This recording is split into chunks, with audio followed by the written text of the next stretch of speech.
idea the other day when I was talking to a lady online who commented on one of my videos, and she is an Audible listener too, as well as me.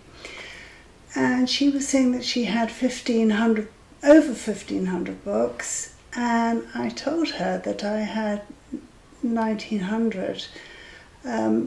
But actually I've just looked and I've got 2,065, and I have listened to most of them.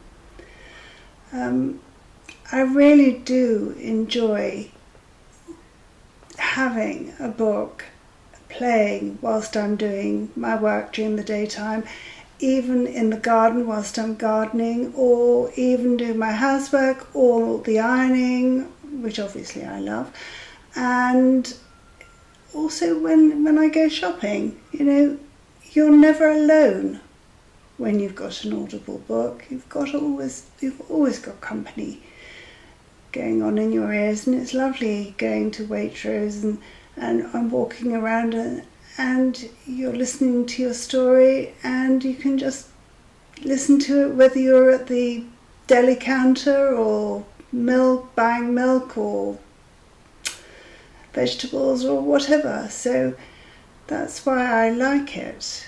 My favourite genres are crime.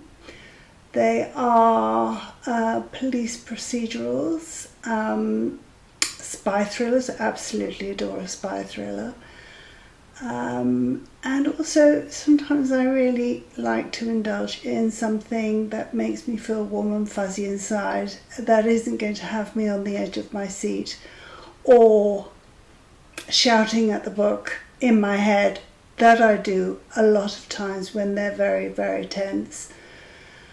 So if you're thinking about an Audible account, then I thought it might be an idea to have a little book club where I review the books that I've listened to this week.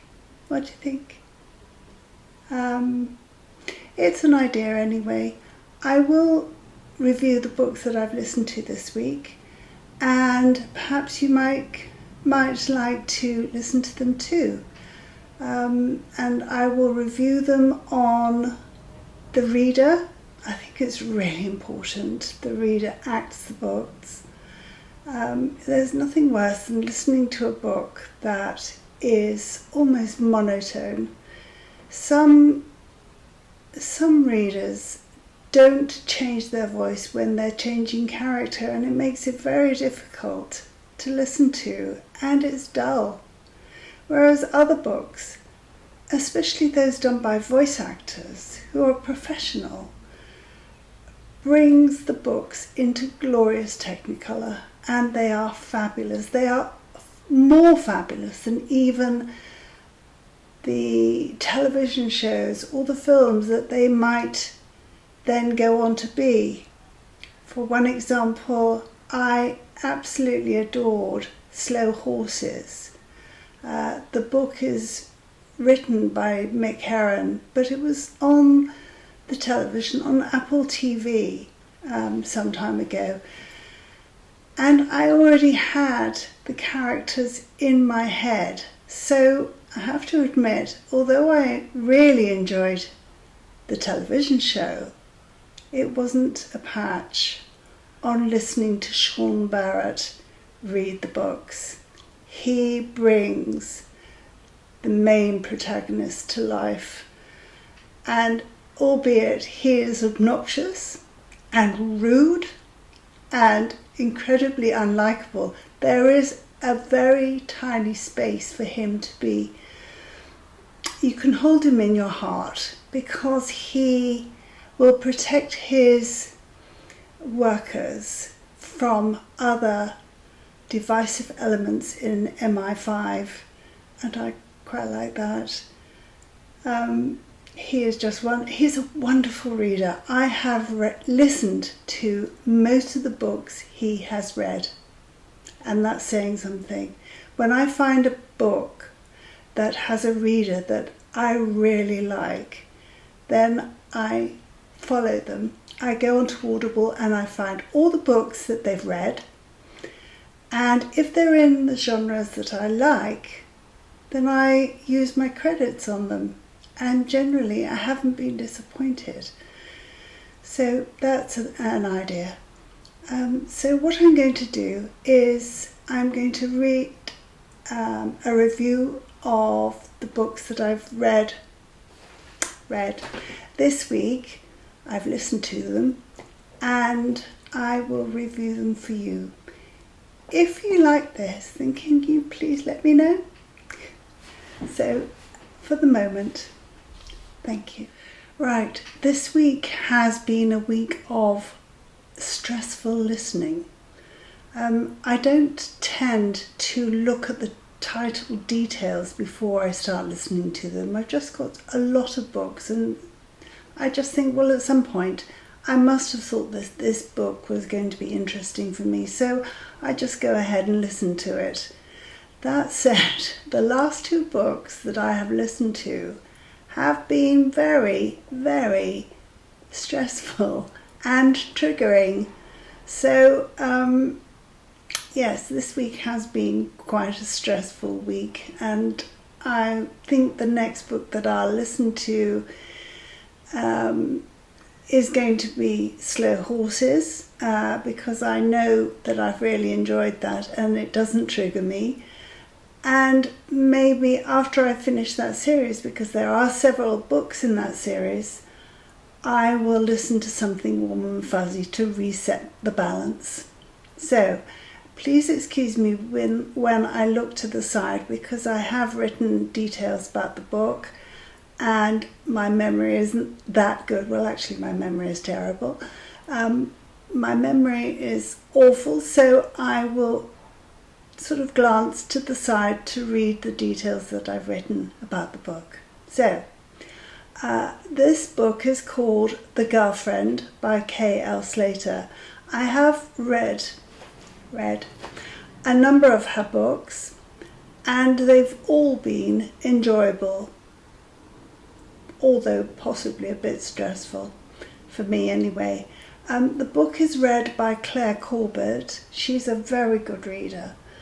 And when she acts, she does all different sorts of voices for all of the characters. And when she does a child's voice, it is incredibly cute and convincing. And I really do like that. A lot of readers don't do children's voices very well, but she does. She's a very good reader. So this book, The Girlfriend, the synopsis says, my husband's dead. She's at my door. She owns my home. The doorbell rings just days after my beloved husband's sudden death. I don't recognize the woman on our doorstep with her buttery blonde hair, a diamond bracelet exactly the same as my own, and a bouncing baby boy in her arms.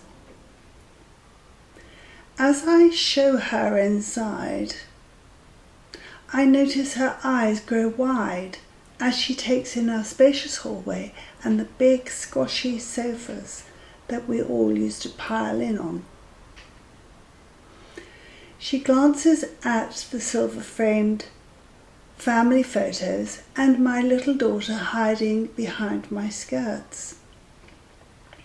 She looks at me, her big blue eyes serious. I'm sorry, she says. I know this will be hard for you to hear, but I'm your husband's girlfriend. And this is his son. I mean, honestly. And then she tells me that she owns my home and that she's not going anywhere. I mean, isn't that everyone's worst nightmare? Well, of course, if you've ever been without power in your life, that would trigger you. And oh my goodness, it triggered me. I was worried for Jennifer and her children. I drove to the supermarket, and I at times shouted at her out loud in my car, "What on earth are you doing? Wake up and smell the coffee. What is going on here? How could you be so stupid?" It's that kind of book. It really does get you going, and it is a page turner. And as much as I did enjoy it, it did trigger me. I listened to it in one day, perhaps just to get it over and done with. I just couldn't wait to see how it ended. And I would recommend it if you're not triggered as easily as I am. I gave it 5 stars on every count: the reader, the story, and overall. So yes, despite my reactions to it, I would definitely recommend it. The second book I listened to this week was called Here to Stay by Mark Edwards and read by James Langton. He was very good. The synopsis is thus: a beautiful home, a loving wife, and in-laws to die for. Gemma Robinson comes into Elliot's life like a whirlwind, and they marry and settle into his home. When he asks him if her parents could come to stay a couple of weeks, he is keen to oblige. He just doesn't quite know what he's signing up for. The Robinsons arrive with Gemma's sister Chloe, a mysterious young woman who refuses to speak or come out of her room. Elliot starts to suspect that the Robinsons are hiding some dark secret. And then there are the scars on his wife's body that she won't talk about.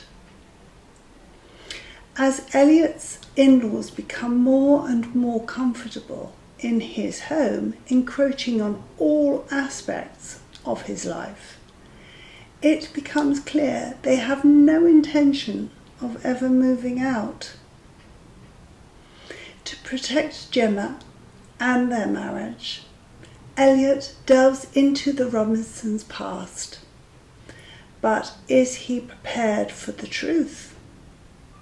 So, what can I say about this one? Well,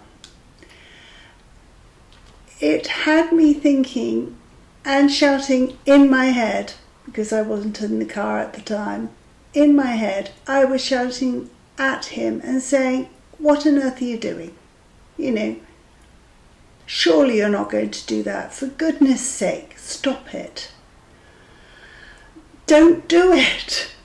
I mean, honestly, it was that kind of book. You think, oh my goodness, is such a kind soul, and he has become this